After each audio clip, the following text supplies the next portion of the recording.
সুপ্রিয় দর্শক, ভিডিওতে ক্লিক করার জন্য আপনাকে অসংখ্য ধন্যবাদ এবং রবি বাংলা তথ্য চ্যানেলে আপনাকে স্বাগত। দর্শক, আবাস যোজনার বাংলার বাড়ি প্রকল্পের টাকা কিন্তু দেওয়া হলো, শুভ সূচনা কিন্তু করা হলো। মুখ্যমন্ত্রী কিন্তু বাংলার বাড়ি প্রকল্পের টাকা প্রথম কিস্তি 60,000 টাকা কিন্তু দিয়ে দিলেন। অনেকের অ্যাকাউন্টে কিন্তু টাকা চলে এসেছে। আপনাদের দেখানো হবে কাদের কাদের টাকা চলে এসেছে, সেই টাকা পাওয়ার SMS-ও আপনাদের দেখানো হবে। তো আজকে মোট কথা আজকেই কিন্তু টাকা রিলিজ করা হলো। 31শে ডিসেম্বরের মধ্যেই কিন্তু সমস্ত বেনিফিশিয়ারি অ্যাকাউন্টে টাকা চলে আসবে। আজকেই কিন্তু সেটার শুভ সূচনা করা হলো, অর্থাৎ প্রত্যেককে কিন্তু 60,000 টাকা করে দেওয়া হলো। এরপরে ধাপে ধাপে প্রথম পর্যায়ে 60,000 টাকা দেওয়া হলো, এরপরে ধাপে ধাপে প্রথমে 40,000 টাকা, তারপরে পরের কিস্তি আবার 20,000 টাকা, সর্বমোট 3টি কিস্তিতে 1,20,000 টাকা দেওয়া হবে। তো দর্শক, আপনারা দেখতেই পাচ্ছেন এই কৃষকের অ্যাকাউন্টে কিন্তু টাকা অলরেডি ক্রেডিট হয়েছে। আপনারা দেখতে পাচ্ছেন, এখানে দেখুন, এখানে অ্যাকাউন্ট নম্বর দেওয়া রয়েছে। তারপরে 60,000 টাকা যে ঢুকেছে 17/12/2024, এই 17 তারিখে কিন্তু টাকা ঢুকেছে, সেটা NEFT-র মাধ্যমে ঢুকেছে। আপনারা এখানে দেখতে পাচ্ছেন। এরকম করে আপনাদের প্রত্যেকের কিন্তু মেসেজ আসবে। প্রত্যেকে আপনারা মোবাইল নাম্বার চেক করে দেখুন, আপনাদের এরকম SMS চলে এসেছে। দর্শক, মুখ্যমন্ত্রী কিন্তু বারবার বলেছিলেন 15 ডিসেম্বরের পরে টাকা দেওয়া হবে এবং ডিসেম্বর মাসের মধ্যেই সমস্ত বেনিফিশিয়ারি টাকা পাবেন। তো আজকে 17 ডিসেম্বর, আজকে কিন্তু মুখ্যমন্ত্রী কিন্তু আজকে টাকা রিলিজ করলেন, অর্থাৎ বাড়ি প্রকল্পের, অর্থাৎ বাংলার বাড়ি প্রকল্পের যে বেনিফিশিয়ারিরা রয়েছেন, যারা আপনারা ঘর পাবেন, প্রত্যেকের টাকা কিন্তু আজকে রিলিজ করা হলো। মুখ্যমন্ত্রী নিজেই সেটা রিলিজ করলেন।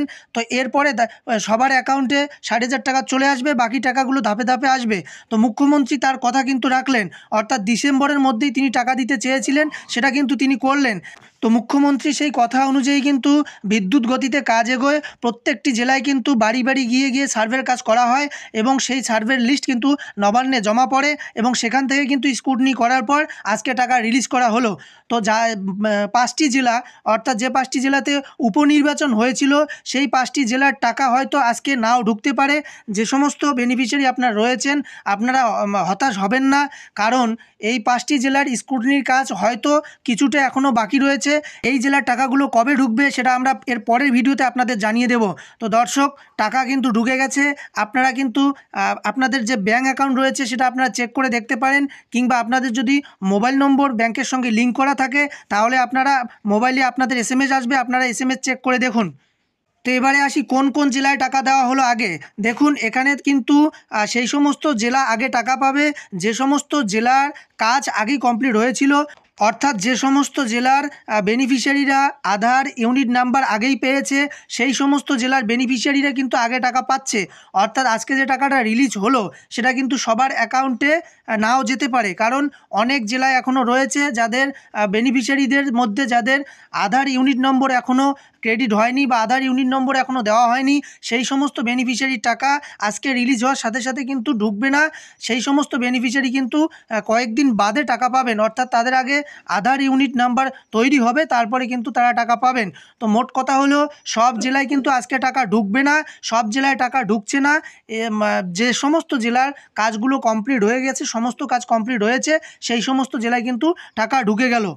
তো যাদের টাকা এখনও ঢুকেনি, আপনাদের টেনশনের কোনো ব্যাপার নেই, আপনারাও টাকা পাবেন, হতাশ হওয়ার কিছু নেই। যেহেতু টাকা আজকে রিলিজ করা হয়েছে, ধাপে ধাপে সকল বেনিফিশিয়ারির অ্যাকাউন্টে কিন্তু টাকা চলে আসবে। তো দর্শক, আজকের এই ভিডিওতে মূলত এতটুকুই জানানোর ছিল। ভিডিও ভালো লাগলে একটি লাইক করে দেবেন এবং এই চ্যানেলে যদি আপনি নতুন দর্শক হয়ে থাকেন, তাহলে পরবর্তী ভিডিও আপডেট সবার আগে পাওয়ার জন্য চ্যানেলটিকে সাবস্ক্রাইব করে দিয়ে পাশে থাকা বেল আইকনটি প্রেস করে নোটিফিকেশন অল করে রাখবেন। ভিডিওটি এ পর্যন্ত, দেখা হচ্ছে পরের ভিডিওতে। ততক্ষণে আপনারা ভালো থাকুন, সুস্থ থাকুন, ধন্যবাদ।